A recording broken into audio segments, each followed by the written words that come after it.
So we have 5 part-time jobs for international student in Australia. So first we have or you can apply as a barista, bartender, server, hotel job, fruit picking. So as a student visa or pwede po kayo mag part-time job as a barista, bartender, server, hotel job, and fruit picking. So at least you have an idea kung ano yung mga pwedeng i-part-time jobs nyo as a student visa holder.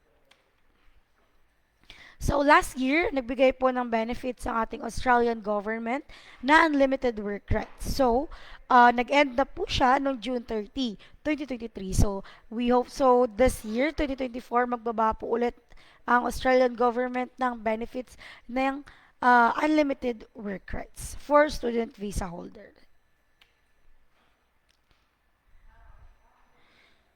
So, you must have sufficient funds. So, paano po ito?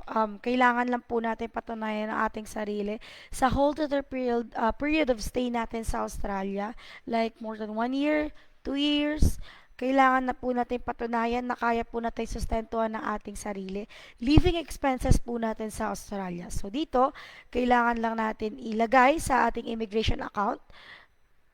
So here is dual applicants in this application confirm that they each have access to sufficient funds to support themselves for the total period of stay in Australia and understand that further evidence of funds may also be requested. So kailangan lang natin patunayan ng ating sarili na kaya po natin sustentuhan ang ating pagstay sa Australia. So, let's proceed. What are the typical reason of rejection? So, ano yung mga reason kung bakit tayo nare-reject?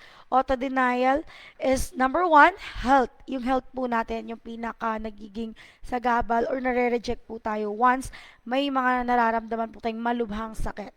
Like blood disorder, cancer, heart disease, hepatitis B, C, or liver disease, HIV infection including AIDS, kidney disease including dialysis, mental illness, pregnancy, respiratory disease that has required hospital admission or oxygen therapy. So, pag alam niyo pong buntis po kayo, ah, pwede po tayong ma-reject once nag-apply po tayo na buntis po tayo.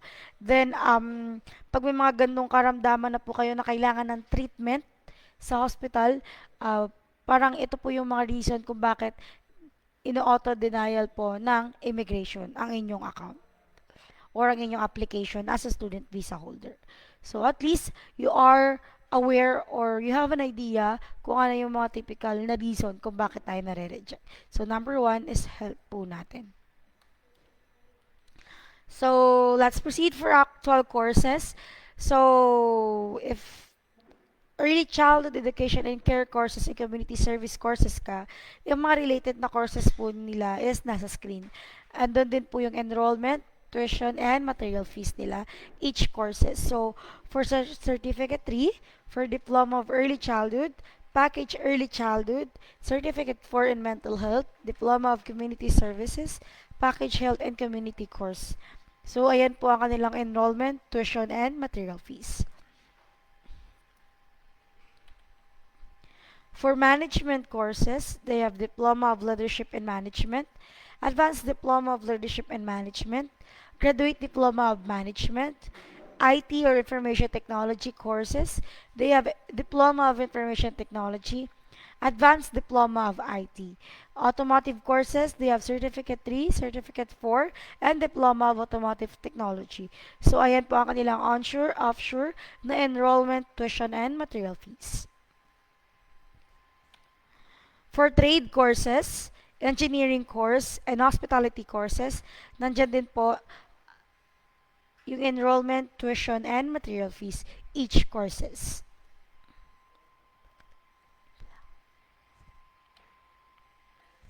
So, let's proceed for course start date or they called intake.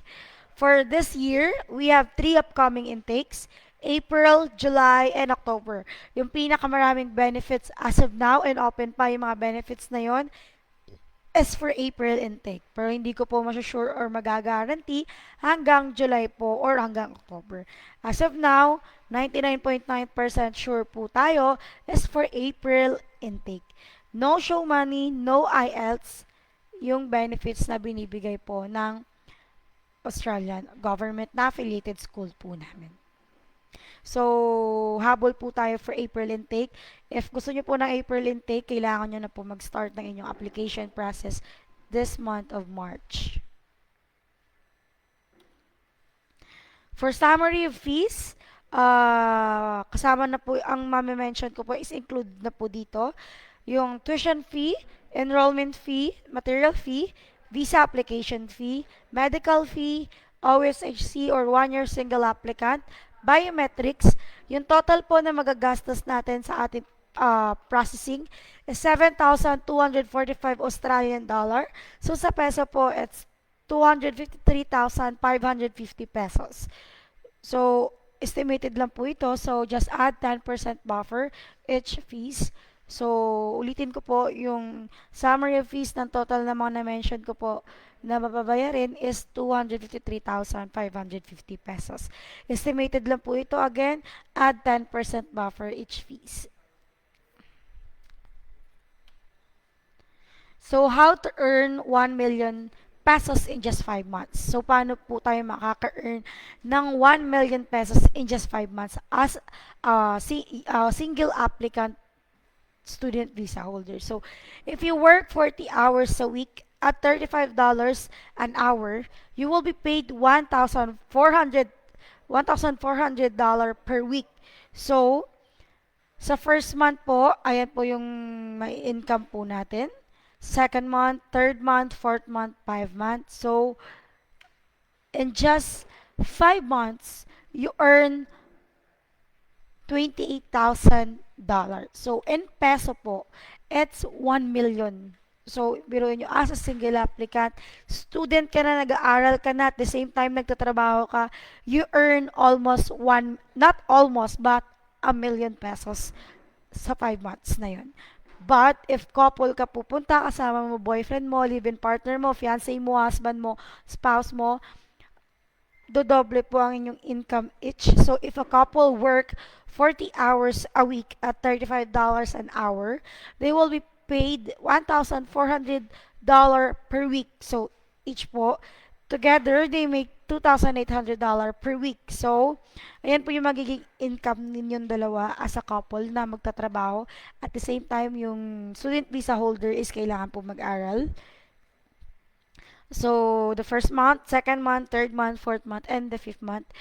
And sa pang 5 buwan po natin doon as a couple na nagtatrabaho, you earn 56,000 Australian dollar. In peso po, it's 2 million pesos. So, as a couple, you earn 2 million. So, dito I think, I doubt, dito sa Pilipinas is ma-earn po natin siya.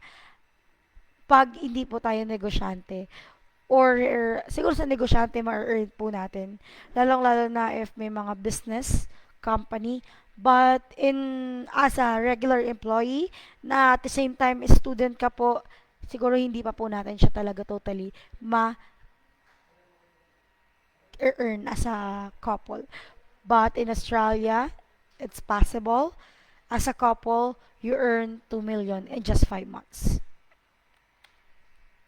So let's proceed for our 8-step application process. So step 1, sign the agreement. Step 2, submit all the requirements. Step 3, assessment of your qualification. Step 4, you will receive an advice. Step 5, submit application to school. Step 6, convince the immigration that you are a genuine student. Dito na papapasok ang ating SOP or GTE. Step 7, submit visa application. Step 8 is arrange accommodation and travel to Australia. So these are the steps that a student will undergo but not limited. So, ayan po yung form. Fill up the PDF form agreement or company contract, school enrollment form, submit all the required document, pay the enrollment fee directly to school. Wala pong dadaan sa company except yung professional fee or company fee. The rest po, nababayaran like tuition, visa application fee is direct po sa school at saka sa immigration. So, ayan po ang ating word of the day. It's a big world out there. It would be a shame not to experience it. So, ayan po ang ating Accentrics word of the day. So, thank you for joining our short FB Live seminar this afternoon. If you have any question, just drop down your full name, number, and your question, then we'll answer it right away. And sa mga gusto naman po mag-start na kanilang application for this April intake or July or October intake, just drop down your full name and number. Then after the seminar, tatawagan po kayo ng aming team to assess your inquiries or sa mga gusto mag-set up ng appointment for face-to-face consultation or seminar this Saturday sa office po namin sa AIC Burgundy Empire Tower, room 1414 at the back of Robinson's Galleria, Ortigas. Just drop down your full name and your number, then tatawagan po kayo ng team namin after live seminar. So thank you for joining our short FB Live seminar this afternoon. Again, my name is Pauline from Accentrix. Have a great day. See you again tomorrow, same time.